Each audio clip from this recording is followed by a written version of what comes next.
Et toujours à propos d'économie, notre enquête maintenant sur un phénomène peu connu et qui est en train d'émerger. C'est en quelque sorte la migration à front renversé.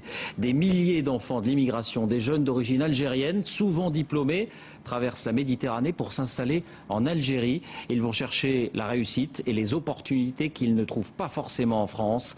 C'est le dossier de cette édition. Il est signé Nabila Tabouri, Pascal Stelletta, Guillaume Beaufils. Dans le rôle de la gentille organisatrice, Lamia Boudoudou. Bon, un petit sourire, la photo, les filles. Ici à Alger, tout le monde connaît cette jeune femme de 36 ans venue de France. Chef d'entreprise, elle a créé un club de loisirs pour femmes actives fortunées. Les filles, s'il vous plaît, par 5, face là-bas. Ce jour-là, c'est séance de tai chi. D'autres fois, elle organise des week-ends plongés ou des sorties culturelles. En s'installant il y a 6 ans en Algérie, le pays d'origine de ses parents, elle est partie de rien. Aujourd'hui, ça ressemble à une success story. Le réseau en lui-même regroupe 2000 personnes qui ont adhéré à l'idée et on en a des dizaines par semaine qui nous rejoignent. Donc oui, je pense qu'on peut parler de réussite. Salut, ça va? Lamia gagne 10 000 € par mois, 4 fois plus que son ancien salaire en France. En plus de l'organisation d'événements, elle a créé un site internet et embauché 6 personnes. Tu mets le cachet au dos de l'enveloppe et tu peux y aller. Alors, cette réussite, Lamia est persuadée qu'elle n'aurait jamais pu y accéder en France. La jeune femme a grandi à Grenoble, où toute sa famille vit encore. Là, c'était la chambre des parents. Juste à côté, le salon. Une enfance tranquille, un diplôme de management, Lamia a gravi tous les échelons jusqu'à devenir directrice d'un restaurant. Sa vie, elle pensait la faire en France, mais l'ascenseur social s'est brusquement arrêté.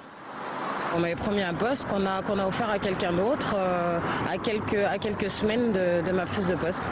Et on m'a clairement exprimé que le frein à mon évolution était mes origines. Depuis son arrivée il y a 35 ans, la famille Boudoudou n'a jamais quitté Grenoble. Le papa était boucher, la maman femme au foyer. Aînée des 6 enfants, la jeune femme est la seule à avoir fait ce choix du retour au pays. À la fierté de sa réussite se mêle aussi un peu d'amertume. Devoir partir pour réussir, c'est un peu dommage parce que la plupart des gens partent de là-bas pour réussir ici. La France nous construit, mais en même temps, finalement, elle nous rejette. Elle nous rejette, donc elle nous apprend à travailler, et puis le jour où on y est, finalement on veut plus de nous, donc c'est un peu, ça refroidit, c'est un peu la douche froide. À Alger, Lamia a retrouvé des cousins, s'est reconstitué un cercle d'amis. Pour rien au monde, elle ne changerait de vie, d'autant qu'ici, elle a exporté son mode de vie à la française. Ouais, très bien. Pour continuer à faire son marché seul, ses courses seul, habiter seul, il ne faut pas que ça change ou le cacher pour que les gens au contraire s'habituent et s'adaptent au fait, oui, ça existe des jeunes femmes indépendantes, ça existe des jeunes femmes qui conduisent la nuit. Si au départ, Lamia s'est installée en Algérie par dépit, pour d'autres jeunes franco-algériens, c'est un choix de carrière. Rami Gorbini, 31 ans, s'apprête à ouvrir un centre d'appel à Alger. Et c'est à la foire internationale qu'il démarche ses futurs clients.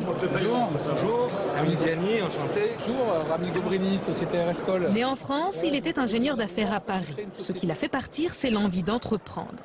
Car si la France est en crise, l'Algérie, elle, est en pleine croissance économique. Moi, mes parents, ils sont partis en 70 pour venir en France, pour aider la France, contribuer au développement de la France. Et moi, c'est-à-dire aujourd'hui, je suis un peu câblé dans le sens inverse. Je me dis, tiens, j'ai une expérience française. La France, j'ai étudié en France. J'ai une expérience professionnelle en France. Bon, je vais prendre tout ça dans une valise et puis je vais partir en Algérie et puis je vais déballer tout ça. Voilà. Ces jeunes investisseurs venus de France avec diplôme et compétences, l'Algérie les accueille à bras ouverts, pratiquant au passage une immigration sélective. On a besoin de création d'emplois, mais on n'a pas besoin de jeunes qui viennent, entre guillemets, prendre le travail qui existe ici, parce qu'on a déjà assez de jeunes qui n'en ont pas, nous. Quitter la France pour le pays d'origine de ses parents, le phénomène ici en Algérie est très récent. Depuis 3 ans, entre 15 et 20 000 jeunes auraient fait le choix d'une immigration inversée. L'actualité à l'étranger avec la relance ces dernières heures de l'offensive des rebelles en Libye. Les troupes avancent sur 2 fronts différents. Elles seraient à une 50aine de kilomètres de la capitale.